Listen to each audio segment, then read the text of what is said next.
હે નાથ મુજને મતિ શુદ્ધ દેજો, હૈયે સદા સેવક ભાવ રહેજો. છો શબ્દો મારા પણ આપ આવીને કહેજો, રાજી થઈ અક્ષર ભાવ દેજો, રાજી થઈ અક્ષર ભાવ દેજો. શ્રી સ્વામિનારાયણ ભગવાનની જય. અક્ષર પુરુષોત્તમ મહારાજની જય. ગુણાતીતાનંદ સ્વામી મહારાજની જય. પ્રમુખ સ્વામી મહારાજની જય. પ્રગટ ગુરુ હરિ મહંત સ્વામી મહારાજની જય. સુરત અક્ષરધામ મહોત્સવની જય. દરેક દિવ્ય હરિભક્તોને જય સ્વામી નારાયણ. આમ તો અનંત સાધનો એ કોટી વ્રત કરીને, તપ કરીને, જપ કરીને એ ભગવાનને એ પ્રસન્ન કરવા માટે આજે ઘણા બધા સાધનો આપણે કરીએ છીએ.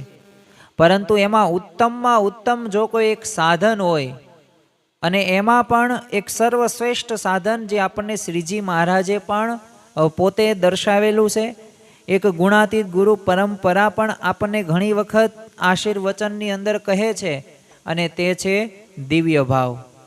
એટલે કે આપણને જે વર્તમાન કાળે મહંત સ્વામી મહારાજની જે પ્રાપ્તિ થઈ છે, એમાં આપણે મનુષ્ય ભાવ નહીં પરંતુ દિવ્ય ભાવ રાખવો. અને દિવ્ય ભાવની દ્રષ્ટિથી આપણે જોઈએ તો ખરેખર માયાથી આપણે તરી જઈએ છીએ. અને જો આ માટે આપણા જીવનની અંદર ઘણી વખત એવા પ્રશ્નો આવે છે, આપણને ગુણાતીત ગુરુ પરંપરાને જ્યારે જીવન ચરિત્રો વાંચીએ અને શ્રીજી મહારાજના પણ ચરિત્રો જ્યારે સાંભળીએ, ત્યારે ઘણી વખત એવું લાગે કે આ તો ભગવાન છે, અક્ષર બ્રહ્મના અવતારો છે, પણ છતાં પણ આવી સામાન્ય માણસ જેવી કેમ ક્રિયાઓ કરે છે. પરંતુ એ મનુષ્ય ભાવ ક્યારેય તે આપણે એમાં લાવવાનો નથી.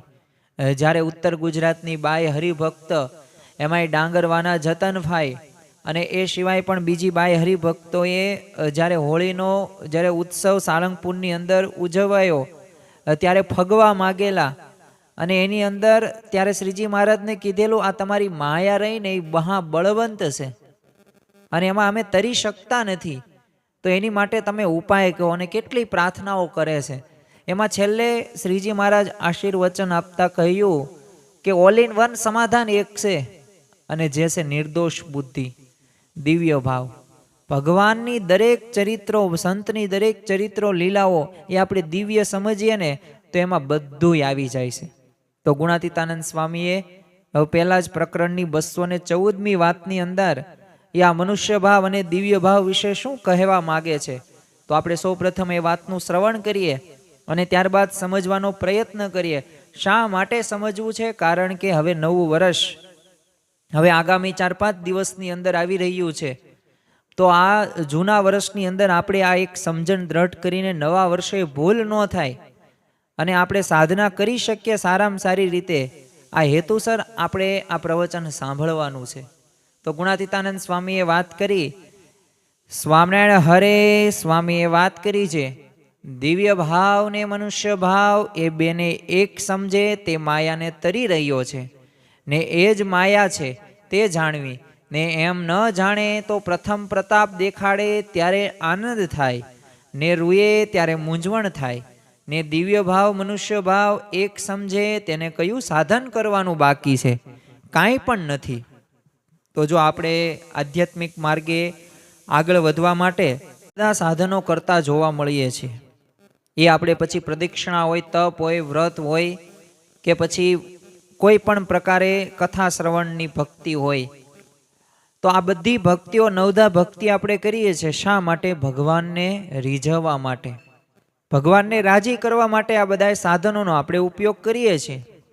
પરંતુ આપણે દિવ્ય ભાવ અને મનુષ્ય ભાવ એક સમજીએ ને ત્યારે સમજી લેવાનું કે માયાથી આપણે પર પણ થઈ ગયા, અને પર થઈ જઈએ તો પછી શું સુખ ને શું દુઃખ, શું વિજય ને શું પરાજય, તો કોઈ પણ પરિસ્થિતિની અંદર આપણે સ્થિર રહી શકીએ. મૂળ અક્ષર મૂર્તિ અનાદિ ગુણાતીતાનંદ સ્વામીનું બાળપણનું નામ મૂળજી હતું. હવે પોતે આ મૂળજી એકવાર છે ને બાળ મિત્રો સાથે પોતે ખેતરે રમવા માટે જાય છે.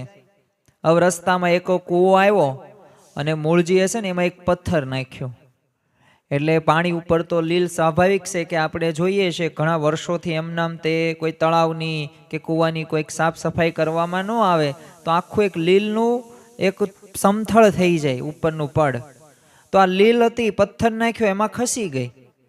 એટલે સ્વાભાવિક છે કે ચોખ્ખું પાણી બધાએ આ મૂળજીએ જોયું ને બધા બાળકોએ જોયું.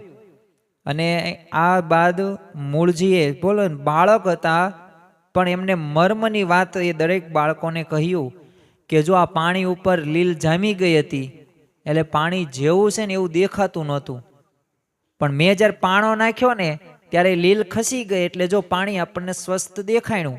એમ છે ને જીવાત્મા રહ્યો ને એ માયાના આવરણથી જેવો છે ને એવો આપણને દેખાતો નથી, પણ એને ભગવાનનો જ્યારે સંબંધ જ્યારે થાય ને ત્યારે સમજી લેવાનું કે માયાથી પર થઈ જઈશ. પણ આ તો ભગવાનનો સંબંધ પણ થતો નથી ને એટલે આ પ્રશ્ન એમનામ રહે છે. એમ ખાલી આ એક થોડાક એવા પ્રસંગની અંદર એ ગુણાતીતાનંદ સ્વામી બાળપણથી જ તે આવી રીતે જ્ઞાનની વાતો કરતા હતા, આત્મા પરમાત્માની વાતો કરતા હતા, અને આ બોધ આ બાળકોને સહજની અંદર આપી દીધો. જો એ ગુણાતીતાનંદ સ્વામી જાણતા હતા કે આ ભગવાનની માયા રહીની કેવી છે, અતિ પ્રબળ છે, અને મોટા મોટા પણ આ માયાને ઓળંગી નથી શક્યા. એટલે પોતાના યોગમાં આવનાર નાના બાળક હોય ને કે મોટા પછી સત્તાધીશ હોય કે પછી ધનવાન હોય કે રંક હોય કે એને કાંઈ આવડતું ન હોય કે આવડતું હોય, એ દરેકને માયા પર થવાની વાતો ગુણાતીતાનંદ સ્વામીએ પોતાની વાતોની અંદર કરેલી છે. અને જો આપણી ગુણાતીત ગુરુ પરંપરાની પણ આ જ એક જીવન શૈલી છે કે પોતે જે સુખ અને આનંદ જે ભોગવી રહ્યા છે એવો આનંદ આપણને આપવા માગે છે. ઘણી વખત કેવું થાય છે, મિષ્ટાનો તો સારા હોય જ છે ડીશની અંદર, પરંતુ એની અંદર કંઈક એવી રીતે વસ્તુઓ આપણે નાખી દઈએ, કાંકરા હોય કે ધૂળ હોય કે પછી ઝેર હોય, તો એનો કંઈ સાચો સ્વાદ નથી આવતો, એનાથી મૃત્યુ જ થાય છે.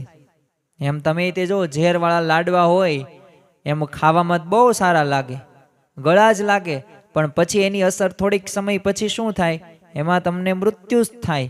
એવી રીતે આ માયા રહીને એ ક્યારેય તે આપણને સુખી થવા દેતી નથી. એટલે આ માયાથી બચવાનું છે.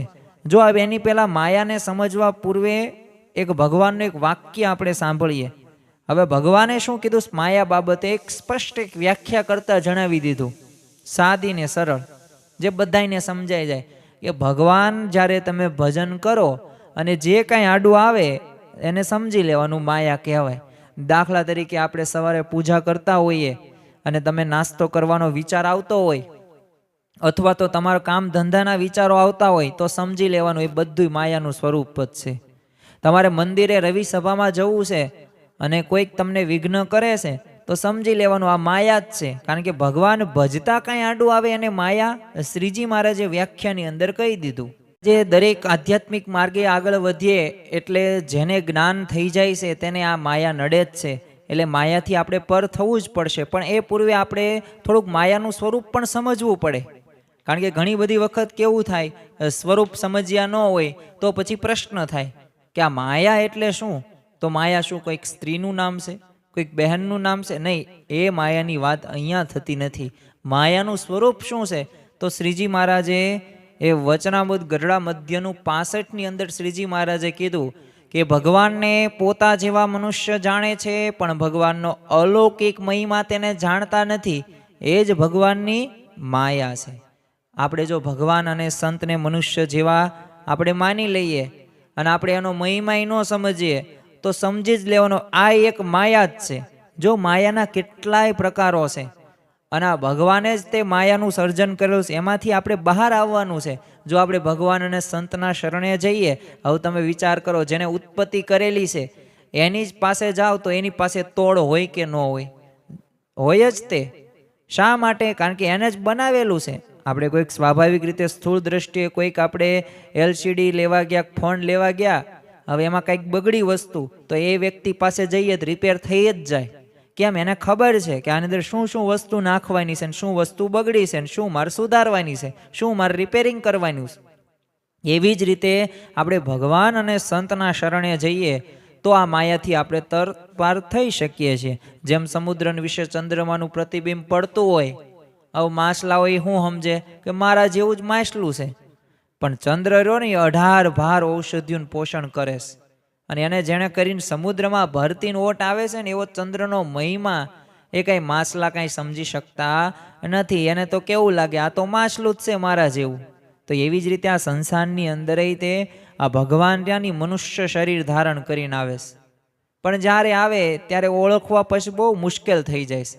પણ જો આપણને ઘણી વખત સત્પુરુષને અક્ષરબ્રહ્મ પોતે સ્વમુખે શાસ્ત્રોક્ત રીતે આપણે જોઈએ, સત્પુરુષો બીજા સંતો ભક્તો જ્યારે અનુભવ પોતાના કહે તો ત્યારે એ વાત આપણે મનાતી નથી. એટલે આપણે આ પાર થઈ શકતા પણ નથી. ઘણી વખત સામાન્ય માણસને ઓળખવા થાપ થઈ જાય છે તો ભગવાન આપણને ક્યાં ઓળખાય. હવે મુંબઈમાં તે એક બાળ ગંધર્વ નામે છે ને એક નટ રહેતા, પોતે કલાકાર હતા.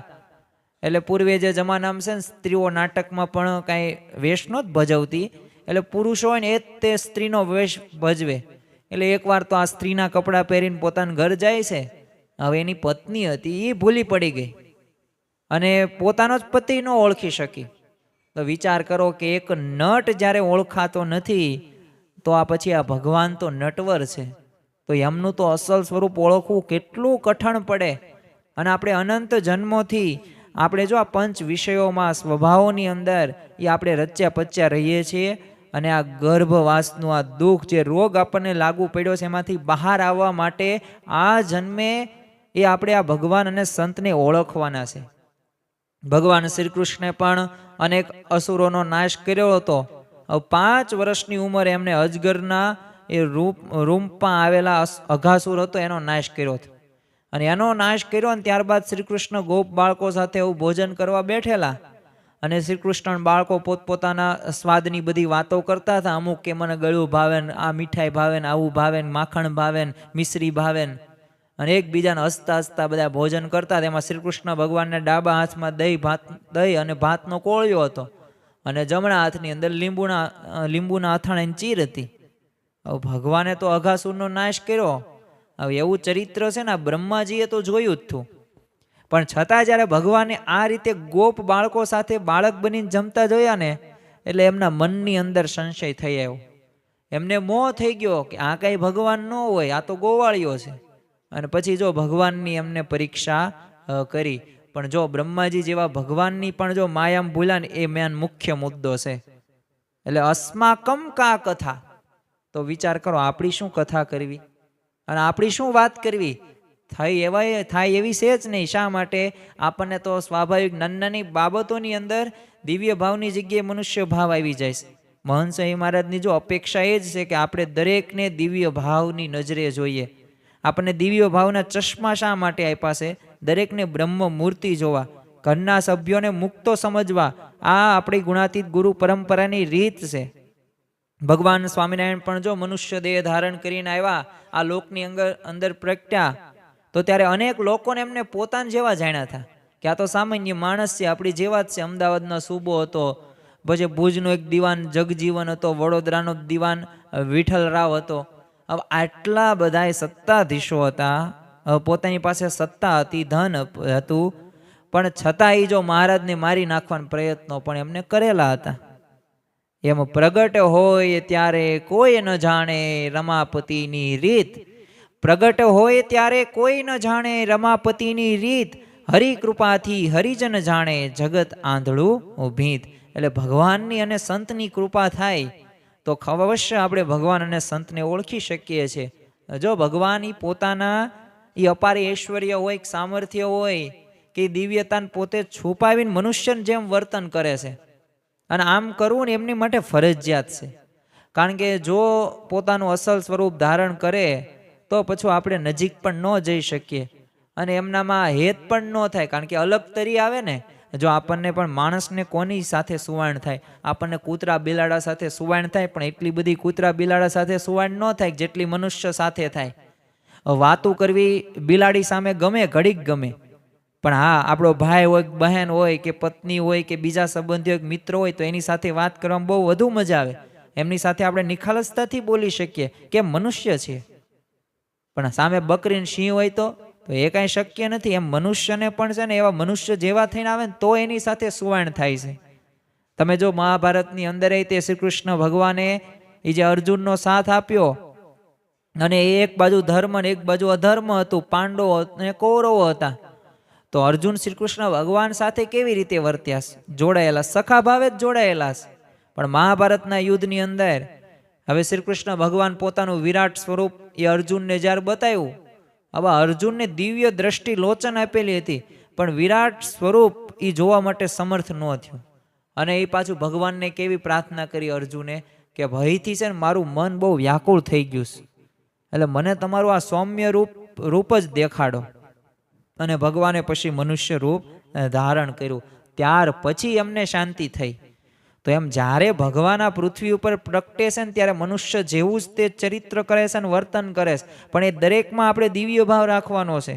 નિષ્કાંત સ્વામી એટલે જ તે 64 પદીમાં લખ્યું છે, અતિ અનમળ્યાનું એહ મળવું માઈક અમાઈ કરે, તે તો દયા કરી ધરી દે આવે ઉદ્ધારવા અનેક રે.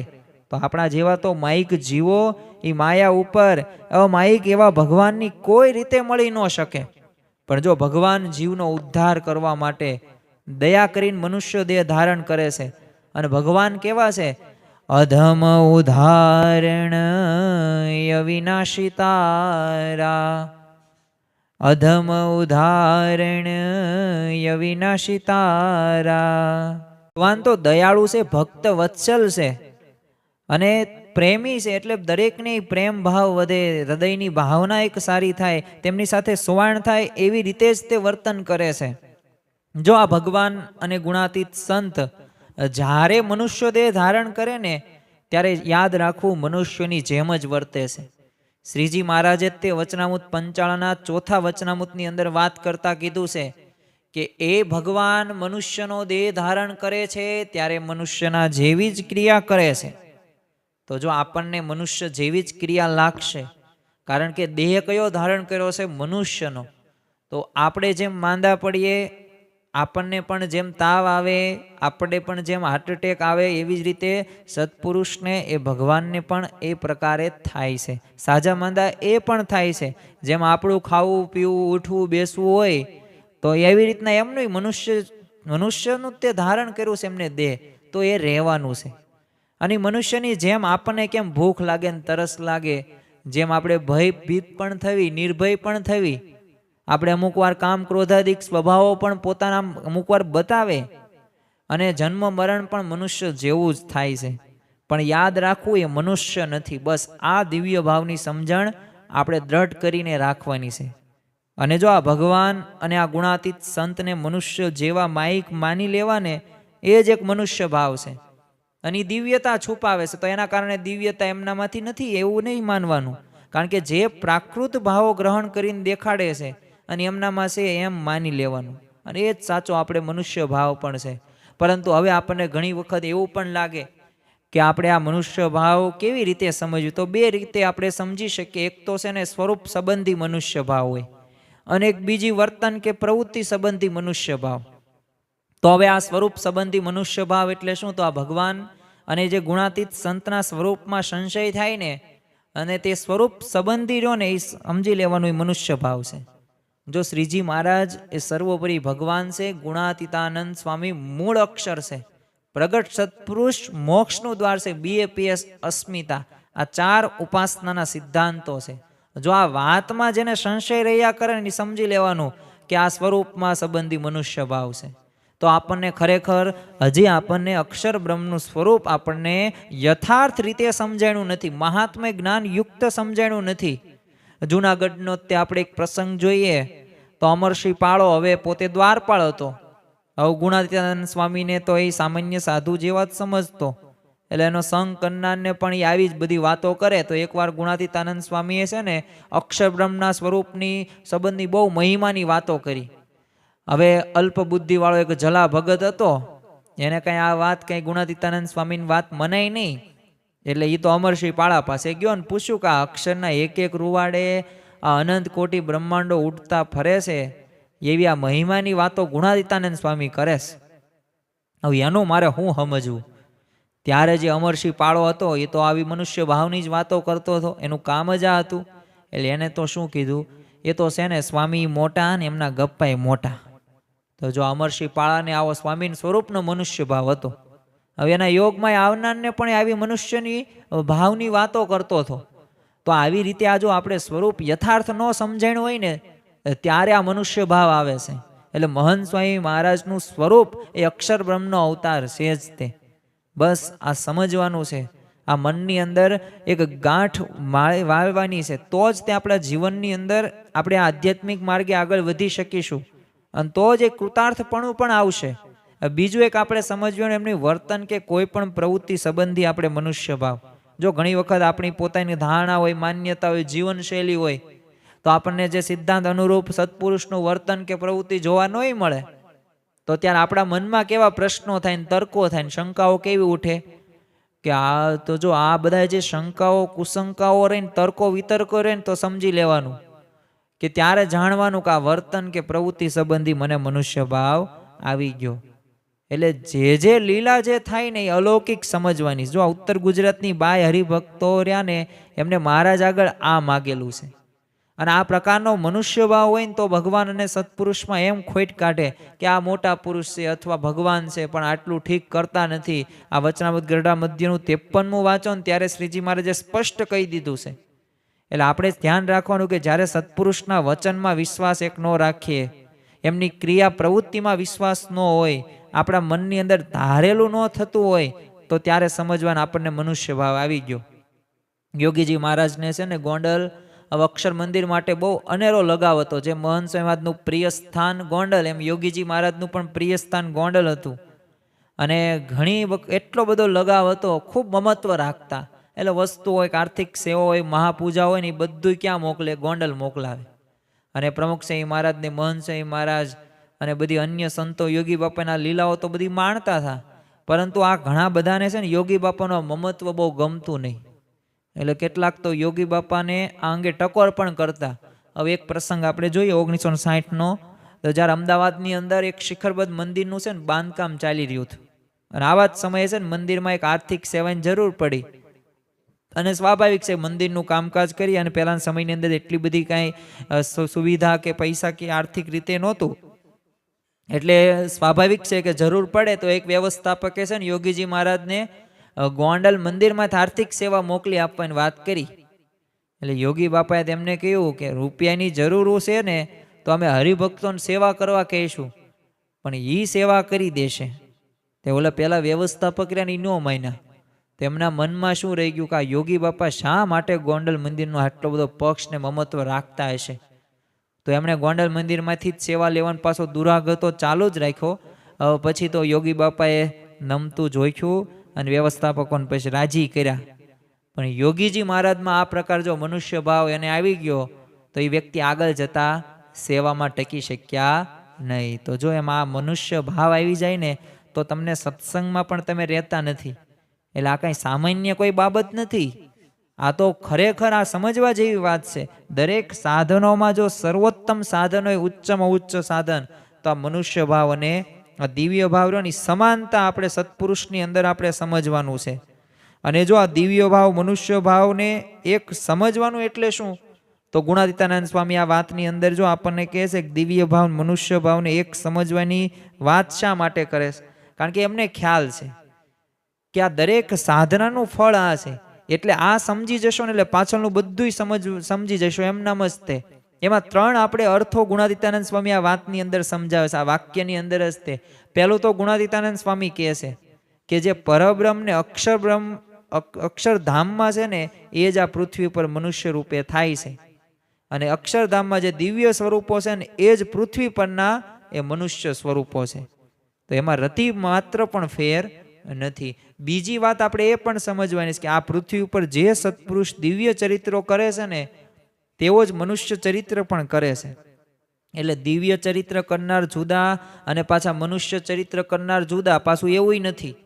એટલે સત્પુરુષ જ્યારે મનુષ્ય ચરિત્ર કરે ત્યારે એ દિવ્ય ચરિત્ર કર્યું એમ જ સમજવાનું. તમને ભલે મનુષ્યનું ચરિત્ર લાગે પણ એ સત્પુરુષ તો એક જ છે. અને ત્રીજી વાત એ સમજવાની છે કે જેમ સત્પુરુષના દિવ્ય ચરિત્રો કલ્યાણકારી છે તેમજ મનુષ્ય ચરિત્ર પણ કલ્યાણકારી છે. એટલે ચરિત્રો જે પણ કરે છે ને એમાંય આપણે કલ્યાણ સમજવાનું છે. ટૂંકમાં આપણે એટલું જ સમજવાનું છે કે જે અક્ષર બ્રહ્મ અક્ષરધામમાં છે એ જ અક્ષર બ્રહ્મ વર્તમાન કાળે મહંત સ્વામી મહારાજ રૂપે વિચરે છે. મહંત સ્વામી મહારાજ જે દિવ્ય ચરિત્ર મનુષ્ય ચરિત્રના કરતા છે, એ બધા ચરિત્રો કેવા છે? કલ્યાણકારી છે. એ દરેક એક ચરિત્ર, એક આજ્ઞા, એક વચનો કલ્યાણકારી જ છે. એ મનુષ્ય ચરિત્રને પણ દિવ્ય ચરિત્ર સમજવાનું છે. દિવ્ય ચરિત્ર અને સત્પુરુષ એ બંનેમાં આપણે સમજવાનું છે. તો આ ખરેખર આટલું સમજશું ને તો ગુણાતીતાનંદ સ્વામીની વાતનો ખરેખરો મર્મ આપણને સમજાઈ જશે. બીજો આપણને એક પ્રશ્ન આ પણ થાય, જ્યારે કે આ દિવ્ય ભાવ મનુષ્ય ભાવ જો એક ન સમજીએ તો કેવી ખોટ જાય.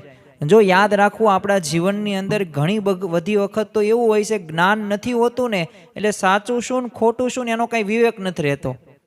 એટલે જ્ઞાન હોય ને તો ખ્યાલ આવે. આવા મનુષ્ય ભાવ દિવ્ય ભાવની વાતો જ આપણે સાંભળી ન હોય અને શાસ્ત્રોક્ત રીતે આપણને ગુણાતીત સત્પુરુષ પણ જ્યારે કહેતા હોય ત્યારે આપણે ડિગ્લેટ કરતા હોય, ધ્યાનમાં ન લેતા હોય, તો ત્યારે ઘણી વખત આપણા જીવનની અંદર ખોટ જાય છે. અમુક પ્રશ્નો સમાધાન નથી થતું ને એનું કારણ છે અજ્ઞાન. એ અજ્ઞાન વશ થઈને આપણે વર્તન કરીએ છીએ. તો ગુણાતીતાનંદ સ્વામીએ તે પોતાની વાતોની અંદર કીધું છે કે આ દિવ્ય ભાવ મનુષ્ય ભાવ એક ન સમજાય ને એ જ એક માયા છે. અને ભગવાન અને સંતના ચરિત્રો રહ્યા તેમાં દિવ્ય ભાવ ન રહે, સંશય રહે અને એમાં જીવ અનેક પ્રકારે જો યાદ રાખવાનું પાછો પણ પડી જાય છે. અને આપણે જે રીતે સત્સંગની અંદર જે આગળ વધવાનું હોય એ પ્રમાણે આગળ વધી શકતા નથી. એટલે ખરેખર આપણે આ સમજવાથી ખોટ રહેતી નથી. હવે આ મનુષ્ય ભાવ અને દિવ્ય ભાવ ન સમજીએ તો કેવા પ્રકારની ખોટો આપણા જીવનની અંદર થતી જોવા મળે છે. તો પહેલી જ તે એક ખોટ જાય છે કે અંતરમાં છે ને ઝાંખપ આવે છે. શ્રીજી મહારાજે વચનામૃત ગરડા પ્રથમના 63મા વચનામૃતની અંદર કીધું છે કે જેને નિશ્ચયમાં કસર હોય તેને જ્યારે ભગવાનમાં કોઈ સામર્થ્ય દેખાય ત્યારે અતિ આનંદ થાય, અને જ્યારે સામર્થ્ય ન દેખાય ત્યારે અંતર ઝાંખું થઈ જાય. ઘણી વખત આપણે જોયું હશે કે અમુક કામ થતા હોય તો આપણને ભગવાન ગમે, સત્પુરુષ ગમે, પણ જો આપણી રીતે થાય નહીં ને તો આપણને ગમે નહીં. એટલે સત્સંગની અંદર જો ટકી રહેવું હોય ને તો આ દરેક બાબતો સમજવી જરૂરી છે. બધાય કાર્યો આપણે જે કરેલા પ્રાર્થના કાંઈ સફળ નથી જતી, અમુક નિષ્ફળ પણ જાય છે. હા, પણ ભગવાન પ્રાર્થના સાંભળે છે. જો ભગવાન કેવા છે તો ભગવાનને એ જેનાથી દુઃખ થવાનું છે ને ભગવાન તમને ક્યારેય નહીં આપે, પણ જેનાથી સુખ આવશે ને એવું તમને દુઃખ આપીને સુખમાં તમને પરિવર્તિત કરશે. કારણ કે ભગવાન દયાળુ છે, ભક્ત વત્સલ છે. એટલું જ નહીં, એ તમારું સૂળીનું દુઃખરૂની કાંટે મટાડે ને એવા સક્ષમ છે. પણ ભગવાનમાં થોડાક વચનમાં વિશ્વાસ રાખીને એ આપણે ભક્તિ કરીએ તો ખરેખર ભગવાન રાજી થાય છે. શ્રીજી મહારાજે હવે ગુજરાત પધારીને જો જે રીતે સમાજને સુધાર્યો તમે જુઓ, સમાધિ પ્રકરણ તમે ચલાવ્યું, ભક્તોના મોટા મોટા આખો સમુદાયો તૈયાર કર્યા, પરમહંસો તૈયાર કર્યા, એવા ભક્તો સ્ત્રી ધનનામ ત્યાગી સંતો કર્યા, અને પાછા ઓછા સમયની અંદર 6 શિખરબદ્ધ મંદિરો શ્રીજી મહારાજે બાંધ્યા છે. હવે આવું બધું આપણે જોઈએ, સાંભળીએ તો ત્યારે આપણને ખૂબ આનંદ થાય. પણ પરંતુ એ જ શ્રીજી મહારાજ જ્યારે ગઢડાની અંદર વિરાજમાન હતા અને ગઢડામાં જ્યારે શિખરબદ્ધ મંદિર તૈયાર કર્યું તો ત્યારે એમાં વિઘ્નો કેટલા બધા શરૂ થયા. હવે વિઘ્ન સંતોષીઓએ તો ભાવનગરના વજેશી દરબાર હતા, એના કાન ભંભેરણા, ખોટી રીતે બધી માહિતી આપી કે આ સ્વામિનારાયણે તો છે ને કોઠલા બાંધ્યા છે અને એમાં હથિયાર રાખશે, અને આંબરડીના ખુમાણો સાથે ભાવનગરના સ્ટેટ ઉપર ચડાઈ કરવાની યોજના કરી રહ્યા છે. હવા કાચા કાનના વજેશી દરબારે તે તપાસ વગર બધી વાત સ્વીકારી જ લીધી. દાદા ખાચરને પકડવાના વોરંટ સાથે એક આરબની બેરક હતી ગઢડા મોકલી, અને આ સમાચાર મળ્યા અને દાદા ખાચરના કુટુંબને લઈને રાધા વાવ તરફ શ્રીજી મહારાજ ચાલ્યા જાય છે. હવે વિચાર કરો, પ્રતિષ્ઠાની આરતીમાં તે શ્રીજી મહારાજ ત્યાં હાજર ન રહી શક્યા, અને કોને આજ્ઞા કરી? નિત્યાનંદ સ્વામીને કીધું કે તમે પ્રતિષ્ઠાની આરતી કરી નાખજો વહેલા હાર. અને શ્રીજી મહારાજ આમ ચપટી માત્ર તમે વિચાર કરો, આમ સમાધિ થતી હતી, પણ છતાં પણ શ્રીજી મહારાજે એ મંદિરની પ્રતિષ્ઠા વેળાએ પોતે સંતાઈ જવું પડ્યું. આવા ચરિત્રો આવા સમયે આપણને કેવું લાગે, લે આ તો કેવા ભગવાન છે, ભગવાન ભાગી ગયા અને ભગવાને આ કાર્ય ન કરી શક્યા, બધાનું મન પરિવર્તન ન કરી શક્યા. પણ જો એ સમય, આવા સમયે જો આપણે દિવ્ય ભાવ મનુષ્ય ભાવની સમજણ જો દ્રઢ હોય તો આપણને શંકા ન થાય, પણ જો દ્રઢ ન હોય તો શંકા થાય કે આ ખરેખર ભગવાન હશે કે નહીં હોય. અરે અમુક વાર તો સત્સંગમાં આપણે પાછા પણ પડી જઈએ છીએ. મહંત સ્વામી મહારાજને આપણે પ્રાર્થના કરી હોય, અક્ષરદેરીએ માનતા માની હોય ને એ કાર્ય ન થાય તો આપણને કેવું લાગે, લે ભગવાન તો મારું કામ નથી કરતા. જો ભગવાન કામ ક્યારે કરે? સાચા સંત રહ્યા ને એ ખરેખર એ ભગવાન એ રૂડું કઈ રીતે ભક્તનું થાય ને એ જ ઈચ્છા કરે છે.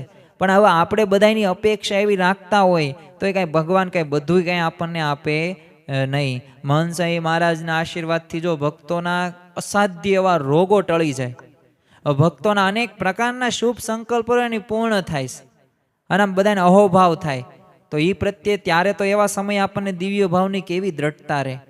પરંતુ મહંત સ્વામી મહારાજ પોતે જ બીમારી ગ્રહણ કરે અને પોતાની બીમારી ટાળી ન શકે તો ત્યારે આપણને કેવું લાગે? સામાન્ય મનુષ્ય જેવા દેખાઈ જાય. તમે જુઓ, આ સત્પુરુષની એક આ રીત છે. હવે મહંત સ્વામી મહારાજે 1 વર્ષ પૂર્વે એમને કહ્યું કે 10,000 બાળ વિદ્વાનો તૈયાર કરવા છે. અત્યારે 10,000 કરતા વધી ગયા, પણ હવે અત્યારે આ સમયે જ તે ન થાય તો હવે પૂરા ન થયા બાળ વિદ્વાનો તો આપણને કેવું લાગે? લે મહંત સ્વામી મહારાજે તો આખા વર્ષ દરમિયાન કેવા બધા વિડીયો આપણને આશીર્વચનને પત્રો કાર્યકરોને આપ્યા અને બાળકોને પ્રોત્સાહિત કર્યા, પણ છતાં આ કાર્ય ન કરી શક્યા. પણ આ તો થયું અત્યારે એટલે આપણને લાગે ઓહો દિવ્ય ભાવ લાગે. પણ જ્યાં ન થાય ત્યારે તો જો આ ઘણી વખત મનુષ્ય ભાવ આવી જાય છે. સામાન્ય મનુષ્ય આપણને જે લાગે છે તો આ ખરેખર આપણે દ્રઢ કરવાનું છે. અને આવી સમજણ જો દ્રઢ ન કરી હોય ને તો સત્પુરુષના દિવ્ય ચરિત્રો, મનુષ્ય ચરિત્ર એ બંનેના કરતા છે. અને બે પ્રકારના ચરિત્રો કેવા છે? કલ્યાણકારી છે. તો અંતરમાં મૂંઝવણ અને ઝાંખપ આવી જાય ને એ સ્વાભાવિક છે.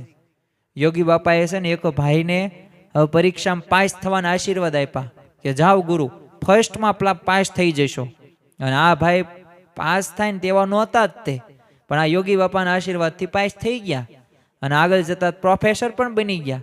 તો આવી પ્રગતિ થઈ એટલે આ ભાઈને છે ને બહુ તે યોગી બાપા પ્રત્યે ભાવ આવી ગયો. પણ પ્રશ્ન શું થયો? એકવાર હવે યોગી બાપાએ મનુષ્ય ચરિત્ર એવું કર્યું તો તેઓ છે ને દાદરા ઉતરી રહ્યા હતા અને ત્યાં જ તે પોતાની એક મૂર્તિ જોઈને તે હે ને થોડાક મલકાયા. અને આ દ્રશ્ય ઓલા પેલા ભાઈએ જોયું અને યોગી બાપાનો અભાવ આવી ગયો. સત્સંગમાં જ પાછા પડી ગયા. તો જો યાદ રાખવું, સત્સંગમાં આપણને ભગવાન સત્પુરુષ સ્વીકારે છે ત્યાં વાત પૂરી નથી થઈ જતી. આપણે સત્પુરુષનો હાથ પકડીને આગળ વધવાનું છે. એમની દરેક આજ્ઞા અને નિયમ ધર્મયુક્ત આપણે જીવન બનાવીશું ને તો ટકી શકીશું. બાકી તો ઘણા બધા એ હરખા પટેલ જેમ ગયા પાછા આવ્યા જ નથી. બીજું નુકસાન એ પણ થાય કે હૈયામાં દોષનો નિવાસ થાય છે. જો મુક્તાનંદ સ્વામી એક પદની અંદર કીધું છે, જે સૂરજ સામી રંજ નાખે તે ઉલટી આવી પડે આંખે, રવિ રોષ રાગ મન નવ રાખે. એમ તમે છે ને સૂર્ય સામે એક ધૂળની છે ને એક મુઠ્ઠી ભરીને નાખો તો એ ધૂળ પોતાના આંખમાં જ પડે છે. એમ ભગવાનને વિશે જો જાતના તમે દોષની કલ્પના કરો ને તો સમજી લેવાના કે એ દોષ પોતાને જ દુઃખ દે છે. શ્રીજી મહારાજે તે વચનામૃત સારંગપુરના 18મા વચનામૃતની અંદર વાત કરતા કહે છે કે મોટા પુરુષ હોય તેને વિશે જે જાતના દોષ પરઠે તે જાતના દોષ પોતાના હૈયામાં આવીને નિવાસ કરે છે. તો જો આપણામાં દોષો રહેતા હશે ને તો આ મનુષ્ય ભાવ આપણને લાગતો હશે સત્પુરુષ પ્રત્યે. અને આ મનુષ્ય ભાવના લીધે આપણે જે ઉધ્વ ગતિએ જે આપણે આધ્યાત્મિક માર્ગે આગળ વધવાનું છે એ વધી નથી શકતા. એનું કારણ શું છે? મનુષ્ય ભાવ. તો આ મનુષ્ય ભાવમાંથી બહાર આવીને ભગવાન અને સંતની મરજી પ્રમાણે આપણે વર્તવાનું છે. એમના દરેક મનુષ્ય ચરિત્ર એ જ દિવ્ય ભાવથી જોવાના છે. દિવ્ય ભાવથી જોવાના ત્યાં વાત પણ પૂરી નથી થતી. એ દરેક મનુષ્ય ચરિત્ર હોય કે દિવ્ય ચરિત્ર હોય એ પણ કલ્યાણકારી છે. જો આ રીતે આપણા જીવનની અંદર સમજણ આવી જાય ને તો કોઈ પણ પ્રકારનો પ્રશ્ન એ રહેતો નથી. બીજું કાંઈ કરવાનું રહેતું જ નથી. બધુંય તેમાં આવી ગયું. દરેક સાધના માત્રનો સાર એ દિવ્ય ભાવની અંદર છે. તો આ રીતે આપણા જીવનની અંદર જો સમજણ આવી જાય ને અને દ્રઢ કરવાની છે. સમજણ જો વધતા ઓછા પ્રમાણની હોય છે, પણ જ્યારે પગ હેઠે રેલો આવે ને ત્યારે ખ્યાલ આવે. એવા મનુષ્ય ચરિત્ર થાય, આપણું કાર્ય પૂરું ન થાય ને ત્યારે આપણે જ્યારે રાખીએ ને તો એ સાચી સમજણને એ દ્રઢ કરી ગણાશે. મહાભારતમાં છે ને ચેદી પ્રદેશના રાજા શિશુપાલની વાત એક આવે છે. હવે આ શિશુપાલ ભગવાન શ્રી કૃષ્ણનો સંબંધી હતો, પણ છતાં એમની સાથે શત્રુતા રાખતો હતો. હવે આ શ્રી કૃષ્ણ ભગવાનની એને 2-3 શબ્દો કાયમ કે કપટી છે ને પાખંડી છે ને, એટલે ઘણા બધા અવગુણ છે ને ભગવાનના ગાય, એટલે એમને દોષિત કહેતો હતો. એટલે શિશુપાલ પોતે તો આસુરી બુદ્ધિવાળો હતો અને કપટ કરીને ઘણા બધા લોકોને મારી પણ નાખેલા, ઘણા બધાને બંદી પણ બનાવી નાખેલા, અને કપટ કરીને સ્ત્રીઓને પણ બળપૂર્વક પોતે હરી લેતો હતો. હવે શિશુપાલે ભગવાનના દોષ પરઠ્યો ને તો અનેક પ્રકારના દોષો એના અંતરમાં આવીને વસ્યા, અને પોતે કેવો થઈ ગયો? આસુરી મતીવાળો થઈ ગયો. જો આ રાવણ તમે જુઓ કે પછી દુર્યોધન જુઓ, આ બધાએ ભગવાનના ભક્તોના દોષોના અવગુણના નકરા એ ગાગાત કર્યા છે.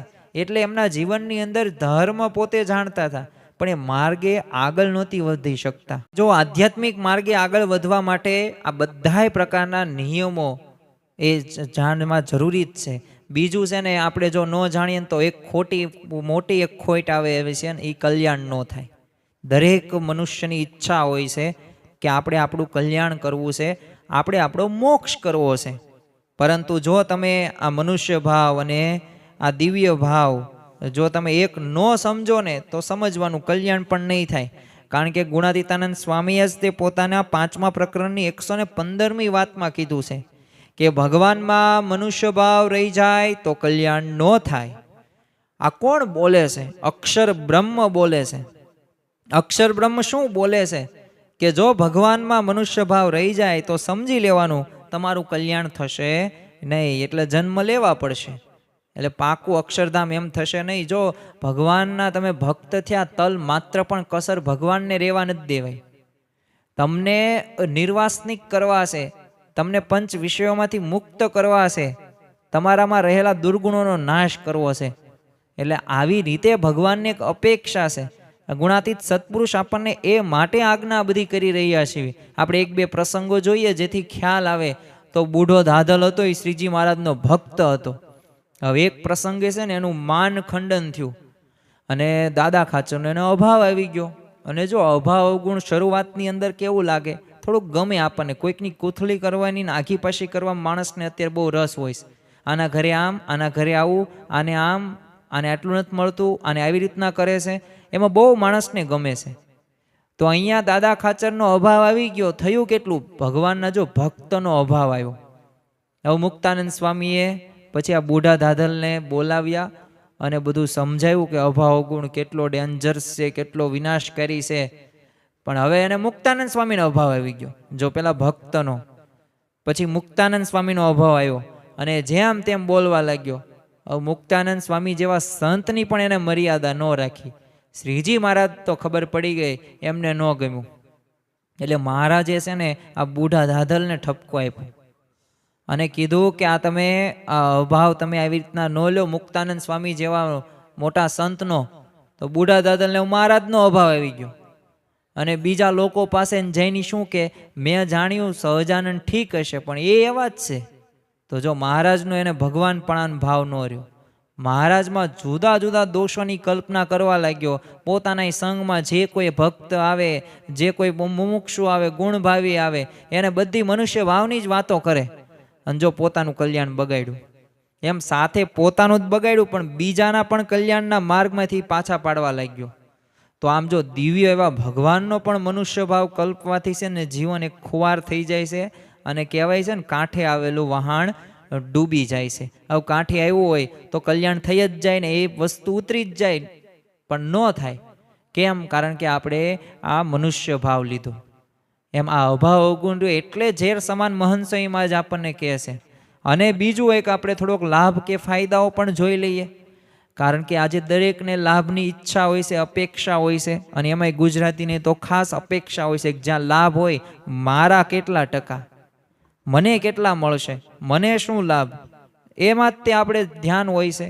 અને ખોટવાળો ધંધો આપણે ક્યારેય કરતા જ નથી. હજે તમે મધ્યપ્રદેશની અંદર, ઉત્તર પ્રદેશની અંદર, ઝારખંડની અંદર જાઓ, ઘરમાં પ્રવેશ કરો ને તો એ જે પ્રથમ જે દ્વાર હોય ને ત્યાં લખ્યું હોય કે શુભ અને લાભ.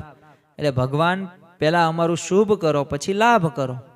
એટલે પહેલાં બધું સારું થાય પછી અમે લાભ થાય. એટલે બીજા નંબર ઉપર એ શું લાગે? લાભ ને લાભ. પણ જ્યારે તમે ગુજરાતમાં આવો અને અમદાવાદ હોય કે સુરત હોય, ગમે તે જગ્યાએ જોઈ લેવાનું, અહીંયા આપણે શું હોય? લાભ શુભ. એટલે પેલા લાભ આવો, પછી શુભ થવું હોય તો ન થાય, કાંઈ વાંધો નહીં, બીજા નંબર ઉપર રાખો. પ્રાયોરિટી તો અમે લાભને જ રાખશું, પ્રોફિટને જ રાખશું. એટલે આપણે બધાય લાભની ઈચ્છા રાખીએ છીએ. તો હવે આજના આ દિવસે આપણે એ પણ સમજવાનો પ્રયત્ન કરીએ કે આપણે આ નવા વર્ષ, હવે 4-5 દિવસ બાદ દિવાળી, એ બેસતું વર્ષ હશે, તો આપણે શું એવું કરીએ તો આપણને લાભ વધુ પ્રાપ્ત થાય? તો જો આ દિવ્ય ભાવ, મનુષ્ય ભાવ આપણે એક સમજવાનો છે ને, તો ઘણા બધા પ્રકારના લાભો પ્રાપ્ત થશે. ભગવાન અને જો આ સંતના આ દિવ્ય ચરિત્રમાં સૌને દિવ્ય ભાવ રહે, પરંતુ મનુષ્ય ચરિત્રમાં પણ જેને દિવ્ય ભાવ રહે ને, એને કોઈ સાધન કરવાનું બાકી નથી. અને એ સાધનાના અંતને પામી રહ્યો છે ને પાછું માયાને પણ તરી રહ્યો છે. એમ ગુણાતીતાનંદ સ્વામી આ વાતની અંદર એમનામ નથી કહેતા, કારણ કે એ સાધન કરવાનું કાંઈ બાકી નથી. એટલે દરેક સાધનમાંનું મુખ્ય સાધન કયું? આ દિવ્ય ભાવ, મનુષ્ય ભાવ. અને જો આ ભગવાન અને ગુણાતીત સંતનું સાચું સ્વરૂપ રહ્યું ને, એ આપણને સમજાય ને તો સહેજ જ એમની માનસિક ક્રિયામાં પણ દિવ્ય ભાવ રહેશે. એથી જ શ્રીજી મહારાજ અને ગુરુ પરંપરા અવારનવાર આપણને પોતાનું સાચું સ્વરૂપ સમજાવ્યું છે. પણ હવે આપણે સમજવા તૈયાર ન હોઈએ તો પછી ક્યારથી સમજવા થાય? સન 2017ની અંદર હવે એક ભક્તે છે ને મહંત સ્વામી મહારાજને પત્રની અંદર પોતાનો એક પ્રશ્ન લખીને જણાવ્યો. અને એમનો પ્રશ્ન હતો કે આપની આ તાત્વિક ઓળખાણ એક શબ્દમાં આપવી હોય તો આમ કયા શબ્દથી અપાય? અને મહંત સ્વામી મહારાજે તત્કાળ જવાબ આપતા કીધું કે પરમ એકાંતિક સંત. તો જો સ્વામીશ્રીની ભગવાનના અખંડ ધારક પોતે પરમ એકાંતિક સંત એમને કહ્યું છે ઓળખાણ. અને એમનું સ્વરૂપ યથાર્થ સમજ્યા હોય ને, પછી બીજું કાંઈ સમજવાનું બાકી નથી રહેતું. અને પછી બીજી કોઈ સાધના કરવાની રહેતી નથી. જો આ તો વાત કેવી છે કે આપણી પાસે પારસમણી હોય, કલ્પવૃક્ષ હોય, ચિંતામણી હોય, તો પછી બહાર કાંઈ મહેનત, કાંઈ 10-12 કલાકની મજૂરી કરવાની 200-300 રૂપિયા જવાની જરૂર નથી, દાડી કરવાની જરૂર નથી. શા માટે? આપણી પાસે પારસમણી છે, કલ્પવૃક્ષ છે, ચિંતામણી છે. એમ આ ભગવાનની આપણને પ્રાપ્તિ થઈ ગઈ અને આ દિવ્ય ભાવ, મનુષ્ય ભાવ સમજી ગયા, એટલે સમજી લેવાનું, બીજું કાંઈ કરવાની જરૂર જ નથી. કારણ કે દરેક નિયમ ધર્મ પછી પાછળનું બધું તે ઢસડાતા આવશે. શ્રીજી મહારાજે વચનામૃત ગરડા મધ્યના 13મા વચનામૃતની અંદર વાત કરતા કીધું છે કે ભગવાનનું સ્વરૂપ તો તમે પણ દેખો છો, પણ તમારા સમજ્યામાં પરિપૂર્ણ આવતું નથી. અને જ્યારે એ વાર્તા સમજ્યામાં આવશે ત્યારે પંચ વિષય કામ ક્રોધાદિક સ્વભાવ તે જીત્યામાં પ્રયાસ થશે નહીં, સહેજે જીતાઈ જશે. તો આપણે જો આ કામ, ક્રોધ, લોભ, મોહ, મત્સ, માયા, તૃષ્ણા, અહંકાર, એમાંથી આપણે બહાર આવવા માટે પ્રયત્નો તો ઘણા બધા કરીએ છીએ, પરંતુ એમાંથી બહાર આવી શકતા નથી, એટલે કે જીતાતા નથી. અને જ્યાં સુધી જીત ન થાય ત્યાં સુધી એ કંદડવાના જ છે, એ હેરાન જ કરવાના છે. પરંતુ એમાંથી બહાર આવવા માટે શું કરી શકાય? તો આપણે ભગવાનનું સ્વરૂપ યથાર્થ સમજવાનું છે, પરિપૂર્ણ સમજવાનું છે. જો શ્રીમદ ભગવદ્ ગીતામાં તે 4થા અધ્યાયની અંદર ભગવાન શ્રી કૃષ્ણ અર્જુનને કહે છે કે જન્મ કર્મ ચ મે દિવ્યમ એવમ યો વેતિ તત્વ ત્વક્તામ દેહમ પુનર્જન્મ નેતિ મામેતિ સોર્જુન. કે હે અર્જુન, મારા જન્મ ને કર્મ ની બંને દિવ્ય છે, અને જે ખરેખર તત્વતઃ તેને જાણે છે ને દેહ મૂકીને બીજો જન્મ પામતો નથી, પરંતુ મને જ પામે છે. તો જો એનું કલ્યાણ થઈ જાય છે. અને આ ભગવાન અને આ સંતને જોવાની જો દ્રષ્ટિ બદલાઈ જાય ને, તો યાદ રાખવું કે આપણે દરેકને એક આનંદની અપેક્ષા હોય છે, એક સુખની એક ઈચ્છા રાખતો જોવા મળે છે.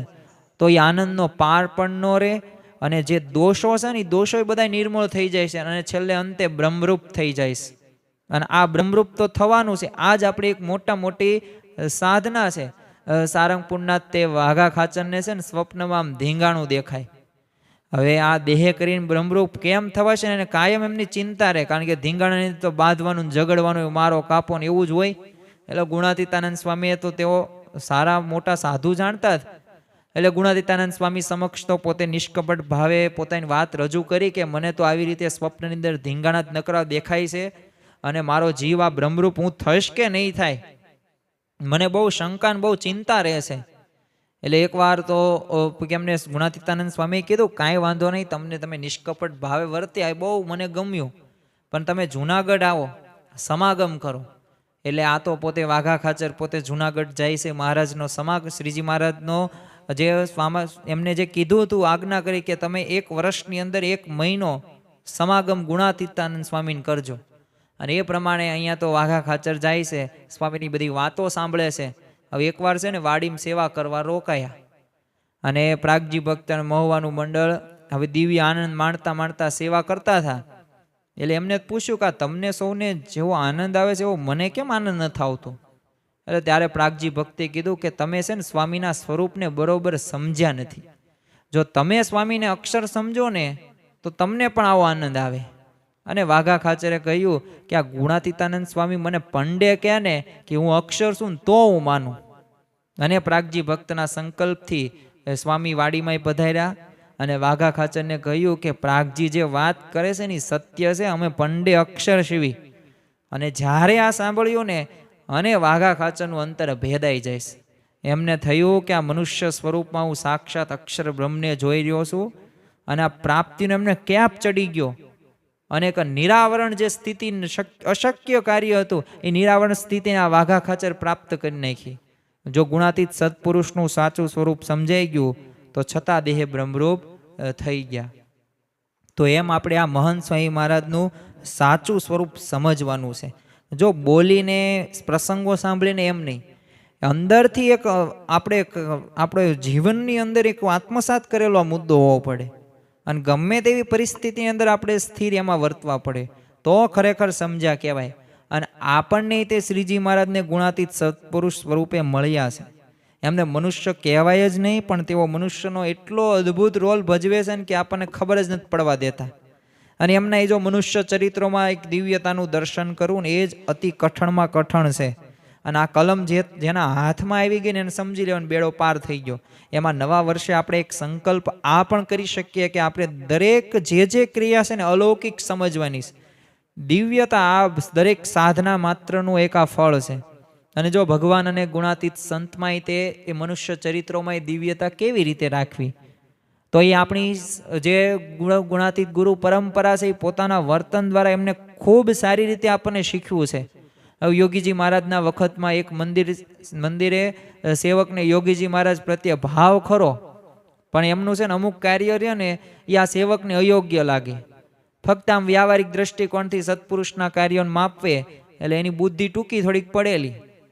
એટલે યોગી બાપાનો એને અભાવ આવી ગયેલો અને પોતાનો જે અસંતોષ હતો એ પ્રમુખ સ્વામી મહારાજ આગળ વ્યક્ત કર્યો. હવે પ્રમુખ સ્વામી મહારાજ તો આ સેવકના મનની જે પરિસ્થિતિ હતી ને એ બધી સમજી ગયા કે આને નક્કી મનુષ્ય ભાવ આ યોગીજી મહારાજમાં લાગે છે. અને પછીથી સેવકને સમજાયું કે આ જીવમાં છે ને વ્યવહારનું પ્રધાનપણું હોય ને આપણું ધાર્યું ન થાય એટલે મોટા પુરુષનો અભાવ આવે કે આટલું ઠીક કરતા નથી.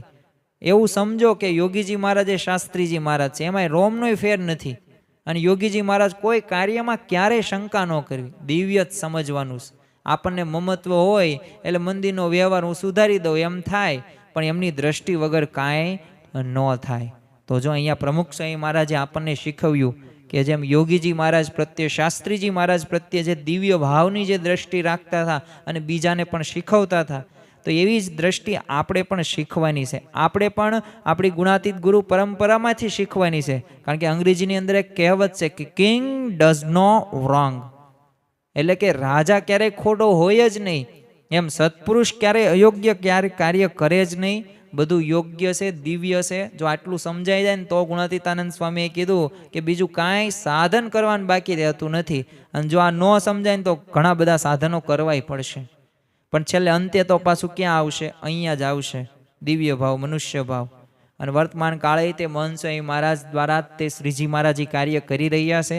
આપણે એમના કાર્યો દ્વારા જોઈએ, આપણે એમની સચ્ચાઈ દ્વારા, આપણે એમના અને શાસ્ત્રોના આધારે એમનું સ્વરૂપ આપણે સમજવા જઈએ ને ત્યારે કૃતાર્થ થઈ જ જે ખરેખર અક્ષર બ્રહ્મનો અવતાર મહંત સ્વામી મહારાજ છે. અને એમના સ્વરૂપને કાર્ય સમજશું ને તો દિવ્ય જ છે બધું. એ રોબિન્સવિલ અક્ષરધામ હોય કે પછી અત્યારે પણ વર્તમાન કાળે જોધપુરની અંદર, જયપુરની અંદર અત્યારે આજ 1-2 દિવસમાં જ તે અત્યારે આપણને ખ્યાલ છે ગોંડલની અંદર વિરાજમાન છે. તો દરેક ક્રિયા, દરેક કાર્યો, દરેક સંકલ્પો એ બધુંય દિવ્ય જ છે. તો ખરેખર આવી સમજણ આપણે દ્રઢ રાખવાની છે. અને એટલે જ તે ઉત્તર ગુજરાતની બાય હરિભક્તોએ પ્રાર્થનાની અંદર જે વાત કરીને આ માયામાંથી તરવા માટેના ઉપાયો, તેમાં શ્રીજી મહારાજે એટલે જ કીધું છે મહારાજે તે બાય હરિભક્તોને કીધું કે ખરેખર આ બાય હરિભક્તોએ આવી માયાપણની માંગણી કરીને કેટલા બધા રાજી થઈ ગયા. કેટલા બધા મહારાજ ત્યારે કેફમાં આવી ગયા. એમને કીધું કે આ હીરા મોતીના તો છે ને ઘરાક ઓછા આવે, બાકી તો બકાલાના ઘરાક બહુ હોય. એમ જો ભગવાન પાસે છે ને આ બાય હરિભક્તોએ આવું જ માગ્યું અને મહારાજ પ્રસન્ન થઈને તેમને શું આશીર્વાદ આપે છે.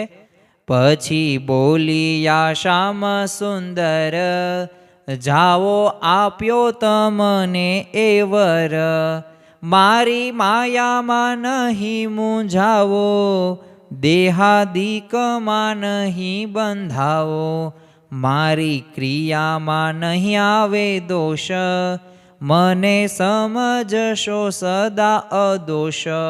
એમ કહ્યું થઈ રળિયાત, સોવે સત્ય કરી માની વાત.